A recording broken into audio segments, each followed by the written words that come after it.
মানুষের মধ্যে আল্লাহর ওলি আউলিয়ারা চলাফেরা করে না? অবশ্যই তো আপনার যা আছে ওই ওলি আউলিয়াটারও তাই আছে, কিন্তু এর মধ্যে ভাগাভাগি হইল তারা গুরু কর্ম করে। আচ্ছা বাজার, গুরু আর মুর্শিদ কি এক জিনিস? কোন দেখি আলাদা হ্যাঁ রাকিব ভাই, গুরু আর মুর্শিদ কি এক জিনিস নেই? আলাদা আলাদা গুরু আর মুর্শিদ কখনো এক জিনিস না। গুরু হইল মানব দেহের অমূল্য সম্পদ, যেটা আলী বলছে আলী আনা নুক্তাতুল তাহাতা আলফা। একটা মানব দেহের অমূল্য সম্পদ হইল নুক্তা।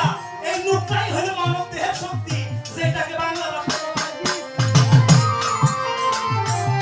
এই মানব দেহ থেকে যা বীজ হারায় যাবে তার অল্প দিনে চুল পাইকা যাবো, চামড়া গুজরে যাবো, চোখে দেখবো না।